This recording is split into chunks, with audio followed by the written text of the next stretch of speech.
Dis hy, goeiemôre julle, baie welkom vanoggend hier by Doxadaya Mosselbaai. As jy my nie ken nie, ek is Nagel Meiburg en saam met my vrou Anzel en die wonderlike span en vennote en leiersvennote lei ons hierdie gemeente en sien ons wonderlike goed wat die Here gedoen het. So ek weet nie of ek vrees hier met 'n vreeslike smile staan nie, maar ons het nou ons eie grappietjie hier voor gehad terwyl die video gespeel het.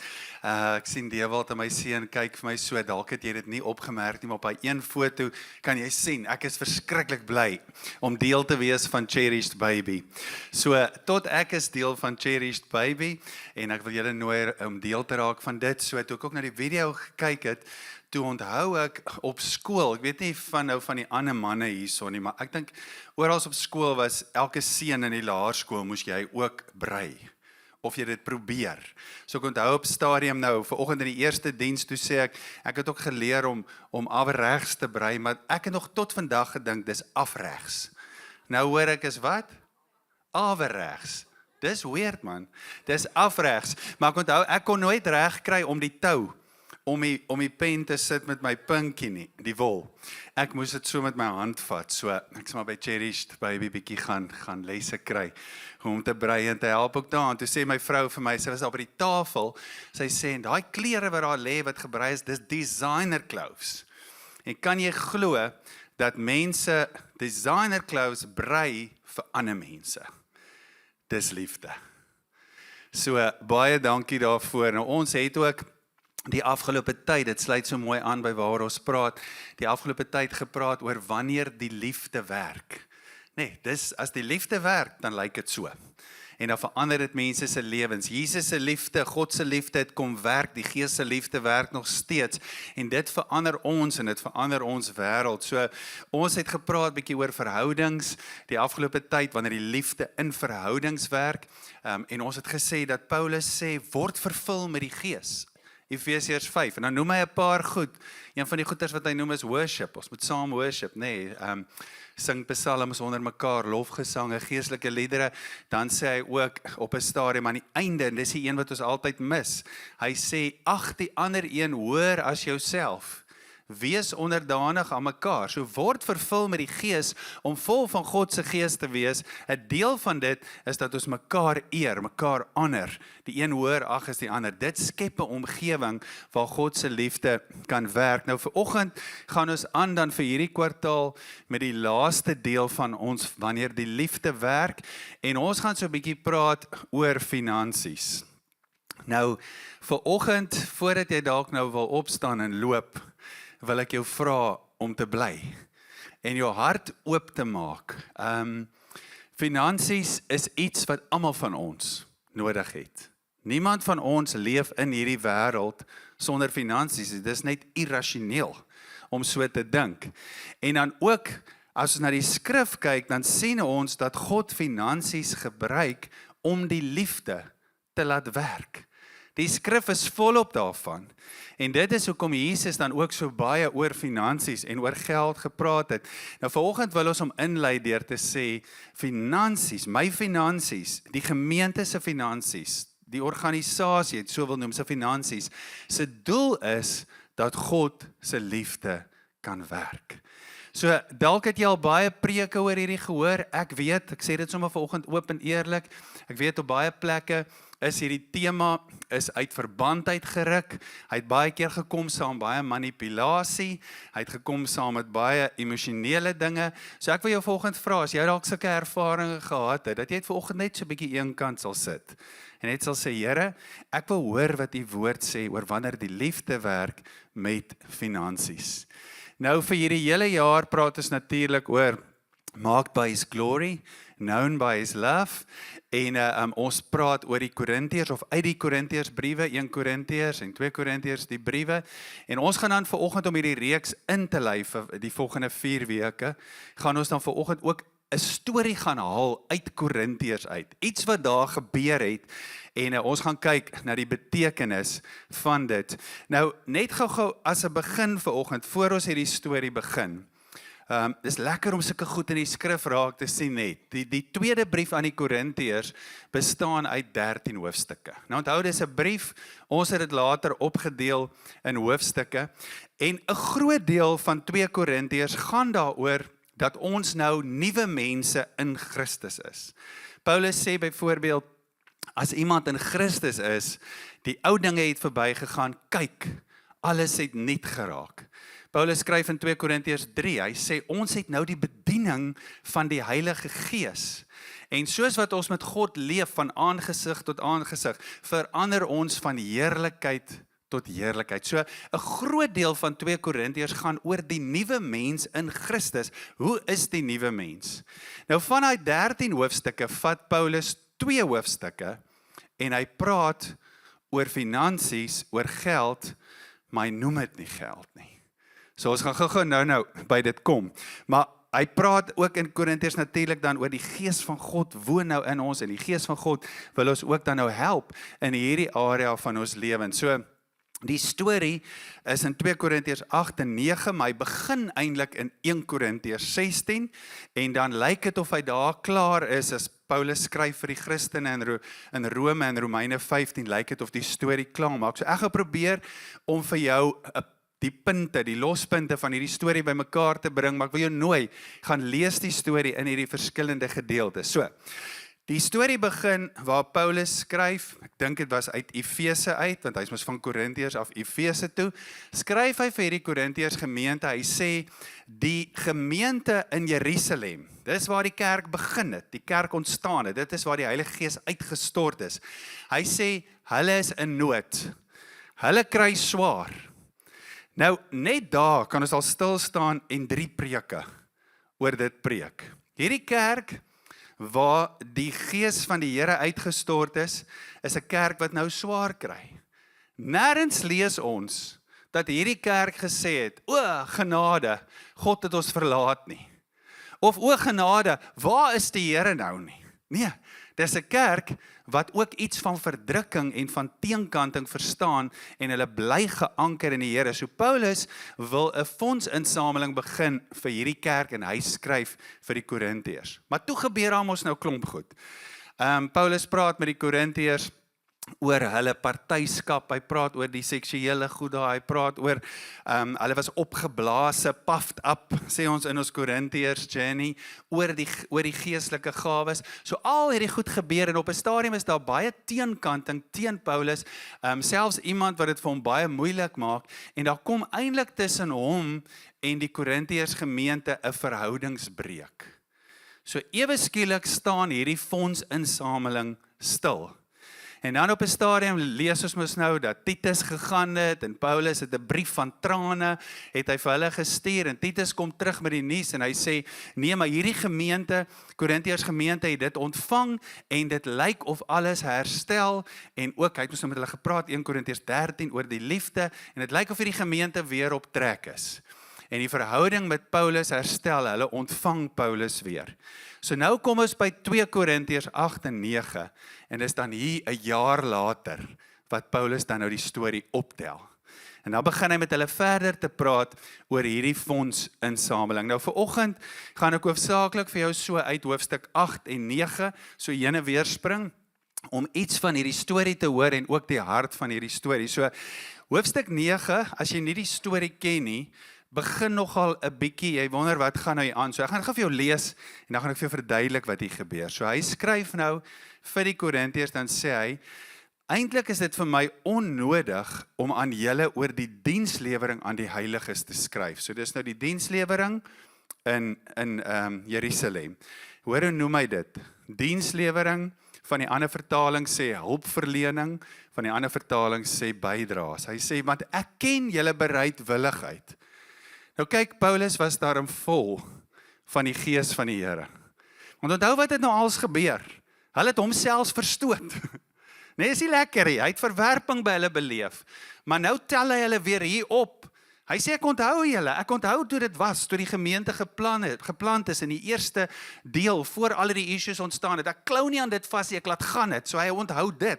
Hy sê, ek ken julle bereidwilligheid.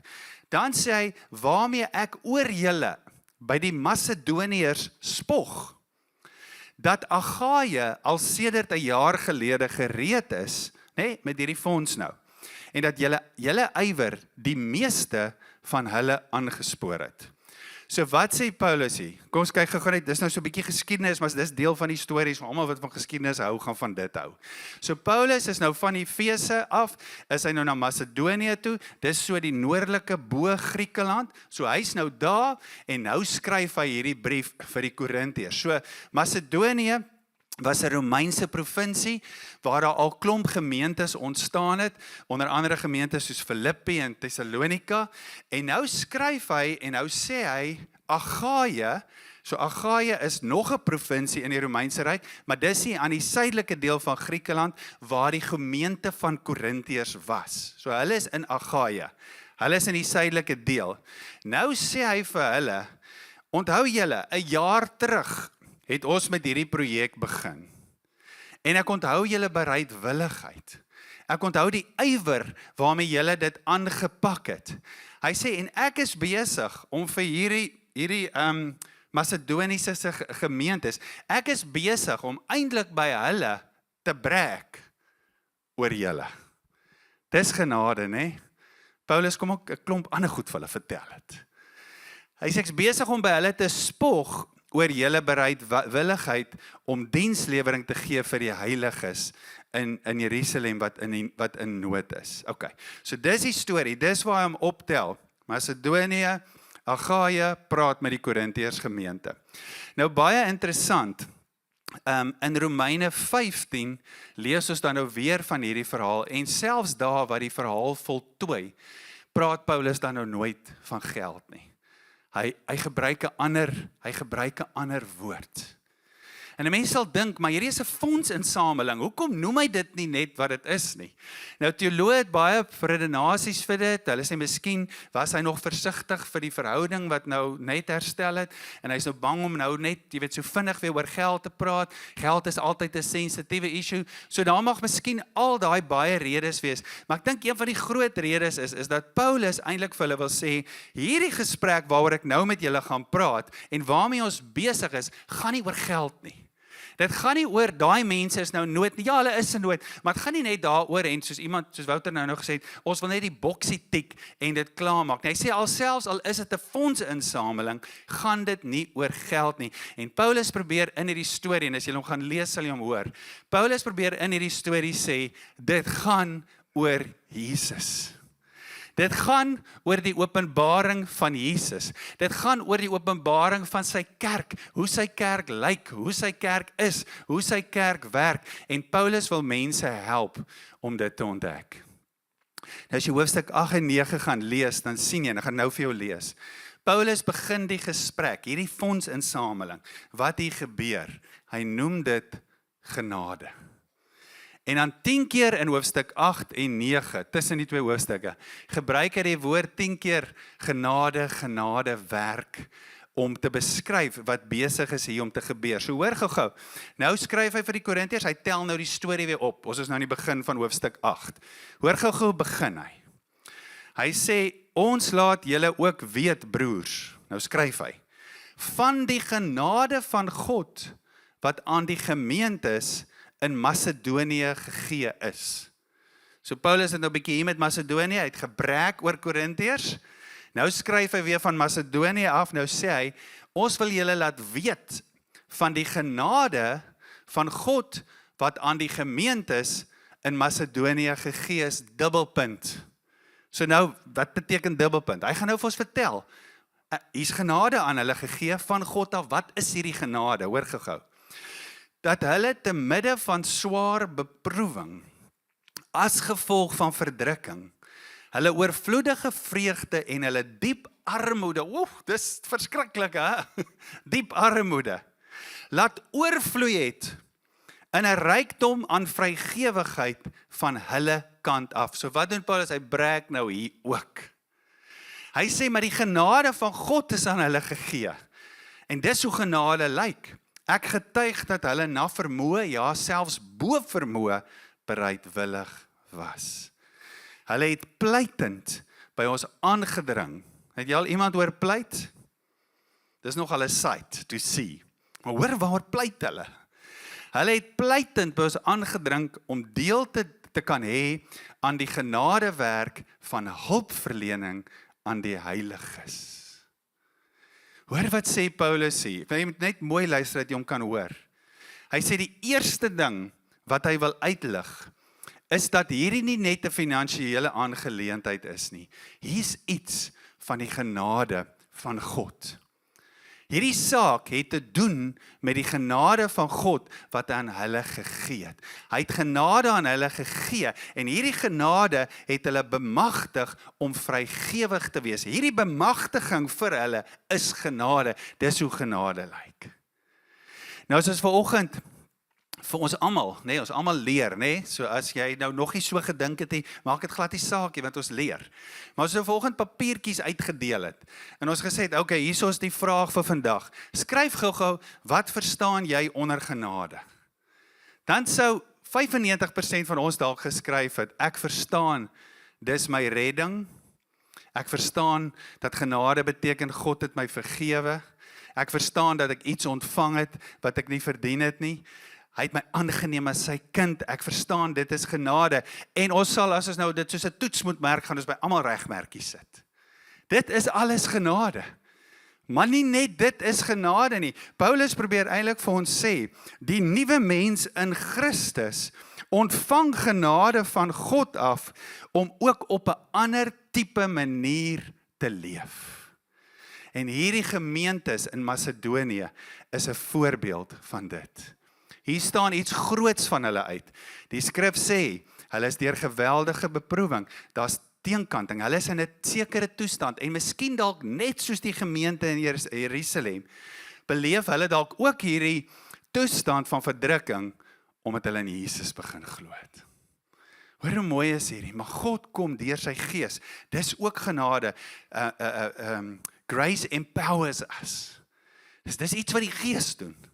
Hy kom empower us, hy kom bemagtig ons, en hy bemagtig hulle in hierdie toestand, waarin hulle is, met genade, en dit is die rede, hoekom hulle kan doen, wat hulle kan doen. So volgende net as 'n begin, hoor 'n bietjie ook, hierdie kant van genade, grace empowers us.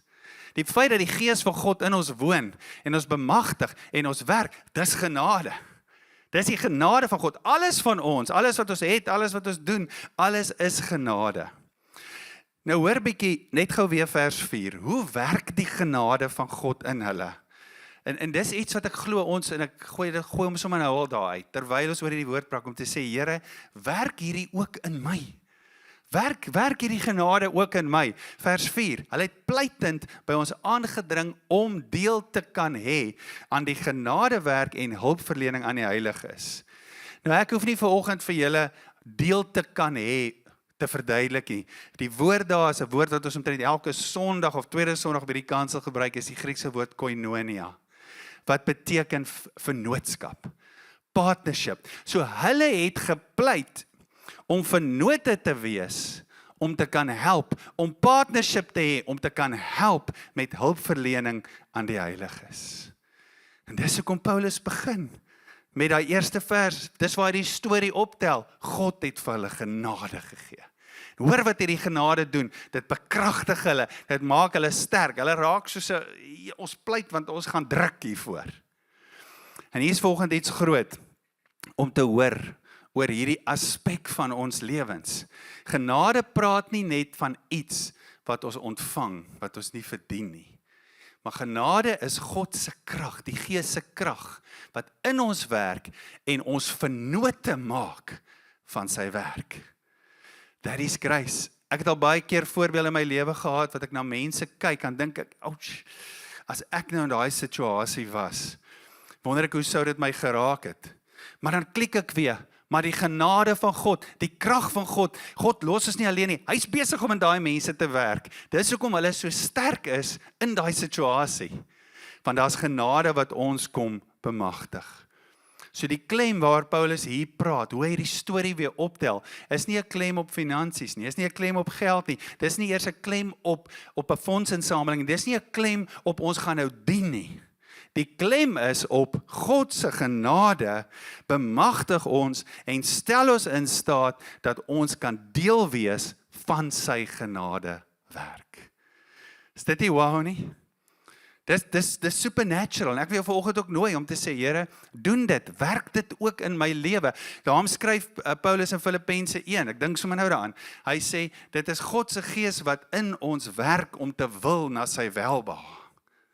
Hy werk in ons om te wil na sy welbehae, want God het 'n plan, God het 'n missie, God het 'n doel, God het 'n koninkryk en alles van daai koninkryk is amazing.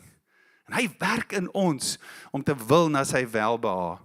So ons het gou gekyk hoe die brief begin het. Of nie die brief nie, hierdie deel van die brief, die waar hy nou vir hulle skryf. Hoofstuk 8, kom ons kyk gou eindig hy, hoofstuk 9. Hy sê, want die hulp van hierdie bediening, nou verduidelik hy wat gaan hierdie bediening doen. Hy sê die hulp van hierdie bediening voorsien nie net in die heilige se behoeftes nie. Amper asof Paulus sê, ja dit is belangrik, maar dis 'n uitkoms van iets anders. Hy sê, maar dit lei ook tot 'n oorvloed van baie uitinge van danksegging aan God. Toe ek dit lees, toe dink ek aan daai Psalm. Come and taste and see that the Lord is good. So dink ek aan Romeine 2 vers 4, wat sê, it's the goodness of God that leads us to repentance. Dalk het daar by daai gemeente nog mense tot geloof gekom, omdat God se goedheid daar geopenbaar was deur die kerk. Dis wat hy sê, dit voorsien nie net in hulle nood nie, maar het lei tot 'n oorvloed van baie uitinge van danksegging aan God. Op grond van die bewys wat deur hierdie diensbetoning gelewer is, so daar was 'n bewys van diensbetoning, verheerlik hulle God oor wat? Oor julle gehoorsaamheid aan julle belydenis van die evangelie van Christus, en oor die vrygewigheid van julle bydrae aan hulle en aan almal. Wat sê Paulus hier? Hy sê die Macedoniërs het gepleit om deel te wees van hierdie partnership, hierdie vennootskap. Hulle wou gehoorsaam aan dit wees, saam met julle as die Korintiërs, sodat hulle die evangelie, hier's 'n bewys gelewer, 'n openbaring van die evangelie van Christus. So Paulus sê, hierdie Macedoniërs verstaan dat finansies 'n manier is wat die koninkryk van God openbaar. Dis 'n manier, daar's baie ander maniere, maar dis 'n manier. So hier op die einde van die gesprek, gooi Paulus iets in, wat baie dieper is in hierdie storie, want hy gebruik die woorde, julle was gehoorsaam, hulle gaan God dank, verheerlik, omdat julle gehoorsaam is aan die belydenis van die evangelie van Christus. Hy gooi die woord evangelie hier in, evangelie van Christus. Nou in daai tyd was evangelie 'n bekende woord. As daar 'n nuwe heerser sou kom, of 'n nuwe regering, dan het hulle gesê, hierso is nou die evangelie van die keiser. Die evangelion van die keiser. Dan het almal geweet, dis 'n aankondiging van die keiser. Nou praat hy van die evangelie, die goeie nuus, die aankondiging van die nuwe heerskappy van die koninkryk van God. En hy koppel dit aan die feit dat hulle gehoorsaam is om te gee. Nou, daar's so baie om oor dit te sê. In daai wêreld was dit heeltemal iets onbekends. Onthou nou hierdie Macedoniese gemeentes, daar's Grieke, daar's Jode, daar's heidene wat tot geloof gekom het. Hulle is almal nou in een gemeente en nou samel hulle saam fondse in om te gee. Dit was soos radical geweest in daai tyd. Dis nou heidene wat tot geloof kom, Jode, Grieke, base, slawe, verskillende mense wat saamkom en die eklesia van God vorm, en hierdie beweging maak 'n radikale aankondiging, en dit is hoekom hy sê, hierdie mense in Judea, hierdie mense in Jerusalem, hierdie gemeente, gaan God verheerlik oor julle belydenis van die evangelie van Christus. Dit is iets voelbaar, is iets tasbaar wat jy kan sien. Toe ek die storie lees, toe dink ek loof die Here vir die kerk. Net die afgelope tyd, as ons so 'n bietjie kan terugtrek, net die afgelope tyd, net in Mosselbaai, Januarie, brande, Mei maand, vloede, oor die naweek, xenofobia. Wat sien ons elke keer in die middel van dit? Die kerk. Loof die Here vir die kerk.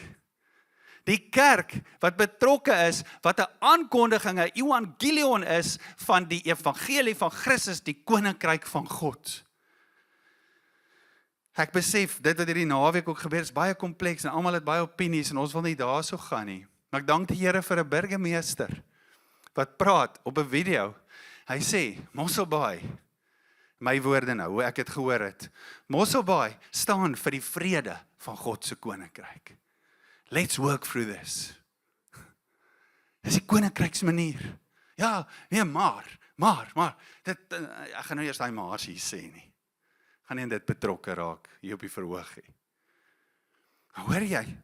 Die koninkryk van God, daar was nog nooit so iets nie. Hierdie fondsinsameling, hier by hierdie Macedoniese gemeentes, het iets uitgebeeld, dit het iets aangekondig, en dis hoekom Paulus daai woorde gebruik. Hy sê, dis wat hierdie proses doen, dis 'n openbaring van Jesus.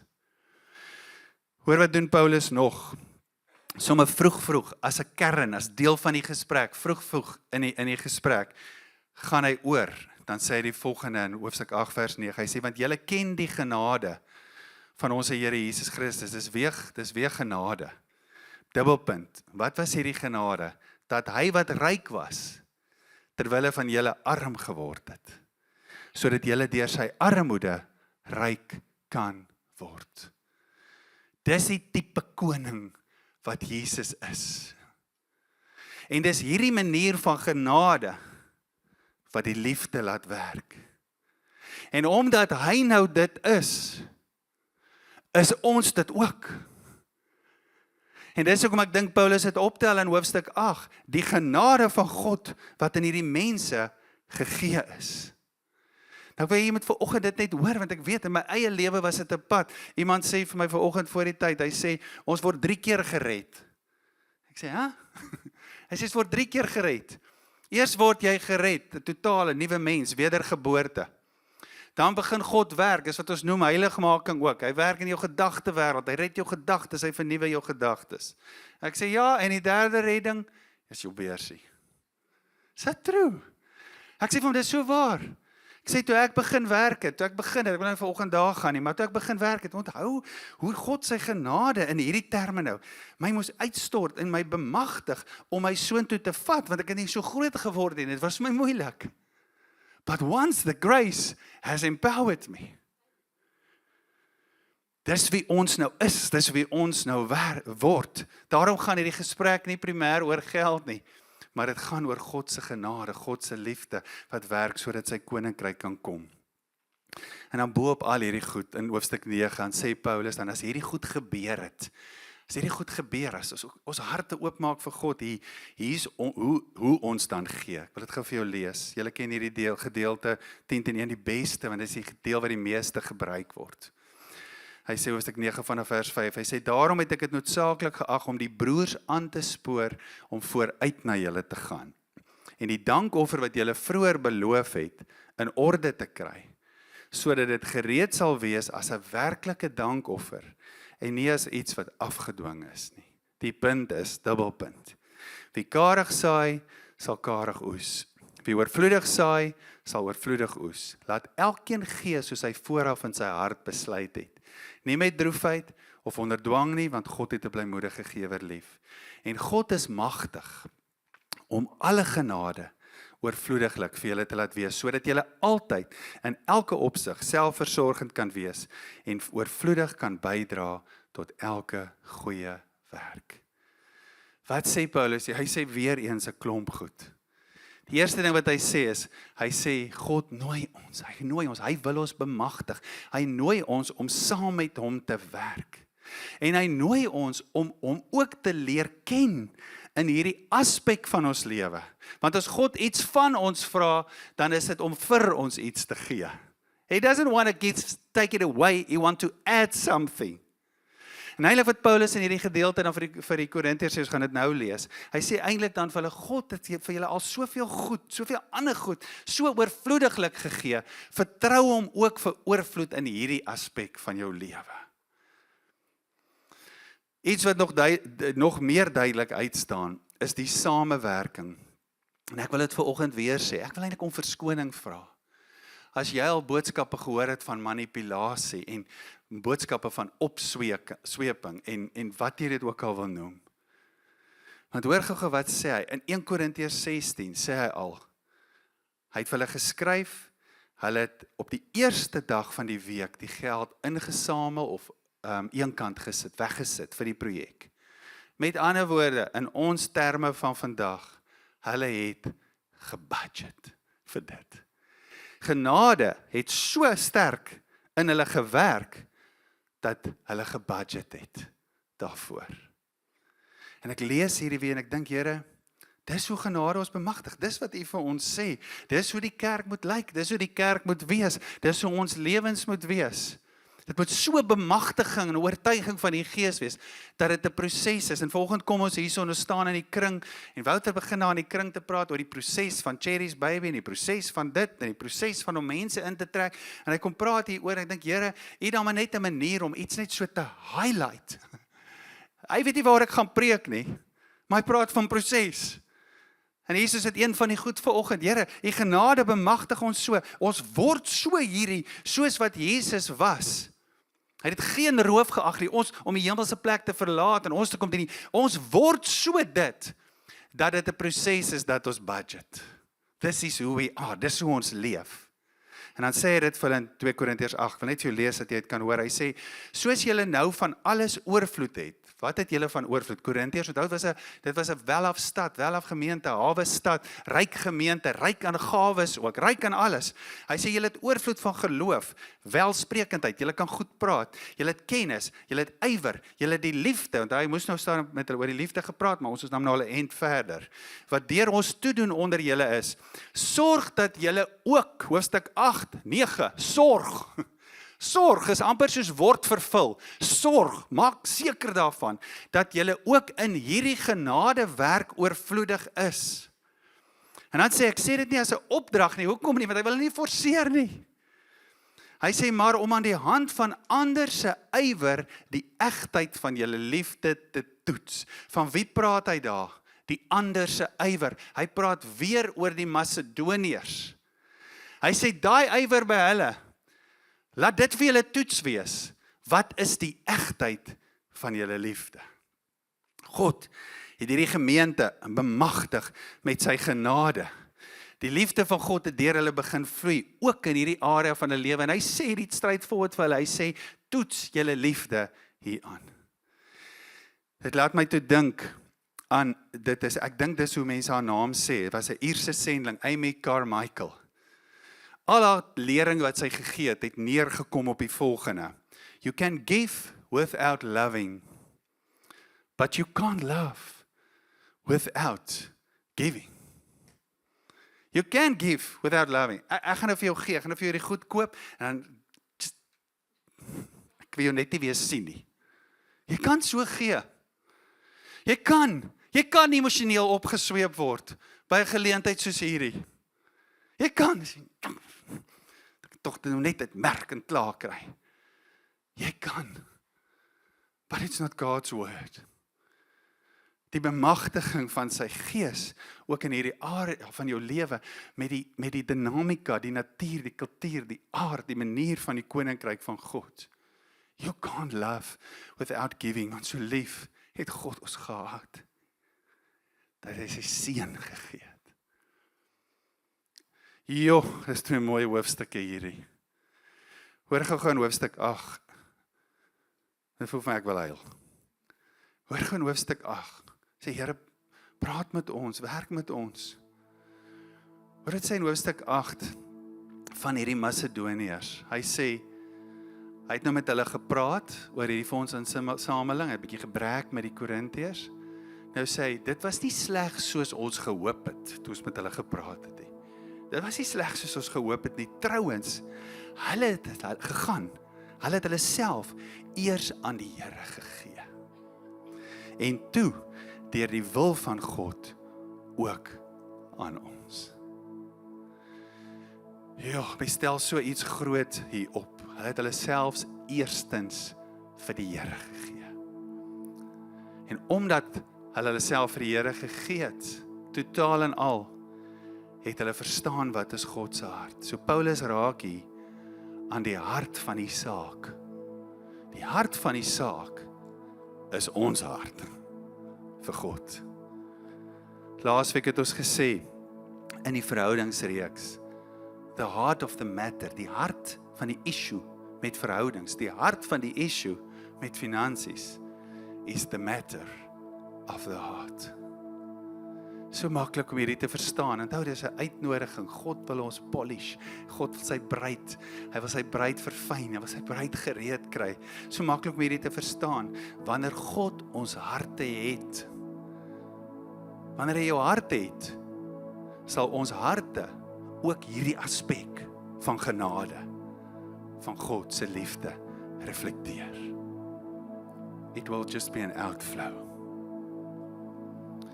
Ek wil jou vanoggend nooi, moenie die volgende dienste mis nie.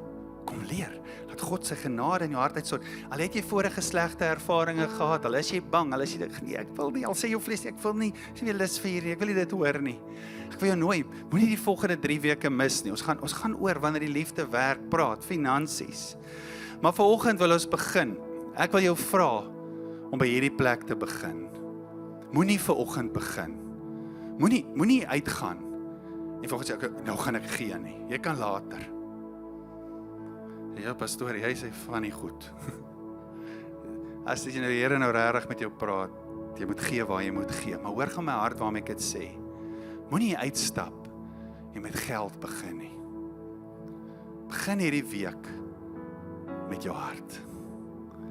Begin hierdie week om jouself weer totaal en al oor te gee vir die Here.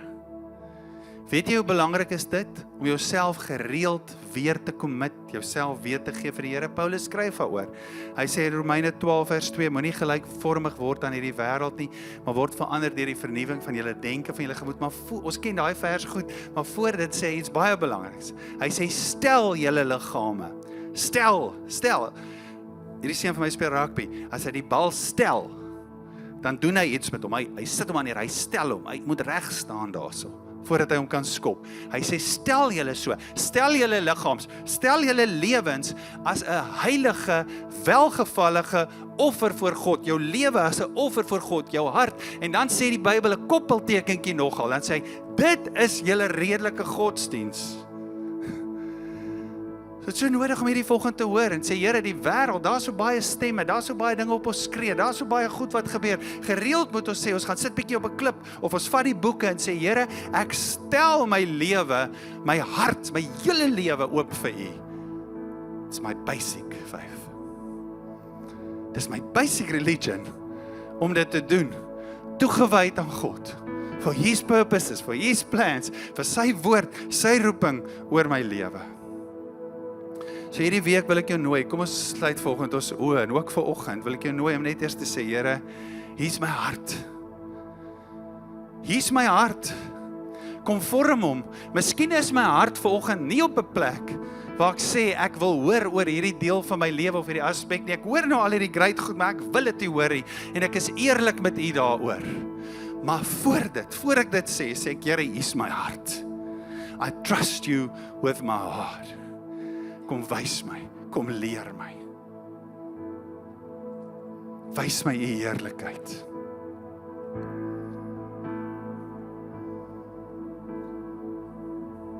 Here, vanoggend hoor ons U woord. In ons Korintiërs reis hierdie jaar, in ons sessies, praat ons baie keer, as ons oor 1 Korintiërs praat ons, al doen ek hierdie ding, en dit, gee ek my besittings weg, en ek laat my liggaam verbrand, en ek doen, en dit, en baie keer leef ons so, en dis iets wat ons moeg maak. Maar dan nooi U woord ons om Jesus te aanskou, en by hom te ontvang. Here, vanoggend wil ons net sê, soos hierdie gemeentes in Macedonië, ons ontvang U genade. Ons ontvang U genade. Hier is ons harte, Here. Jesus at the center of it all. Jesus at the center of